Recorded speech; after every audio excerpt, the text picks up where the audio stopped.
We see this in Brussels, and I was quite staggered by it. Actually, it played into Nigel's hands, I think, a little bit, and Suella's hands. But we already see this in this country, I think, with some of our universities and our educational facilities where they ban speakers. Well, I think, it's of a different order in Brussels because it was the state ultimately got involved and the police were there to shut down the conference rather than protect it from the protesters. So the argument was made by one of the mayors to the venues that security would be an issue.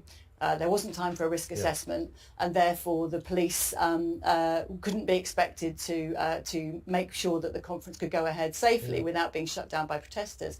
However, over here, while we haven't seen a situation yet where the police actually raid an event and shut it down, the silencing happens behind the scenes before it ever gets to the venue. So at the Free Speech Union, and I organise events for the Free Speech Union, we have, in the last 4 years, we have had so many instances of really very respectable organisations and individuals who want to organise events, and they just cannot even get past the first stage because the venue will be warned off or will be wary even before anybody calls them. But there are threats made, and also that establishes a kind of culture where people expect there to be trouble or expect to be having threatening calls to staff, for example, and that makes it very difficult for venues to say yes. And it isn't just higher education, it's theatres, it's comedy clubs, it's right the way across civic and cultural life. And you don't even know about these, well, not you, but we don't even know, because you'll never hear what doesn't get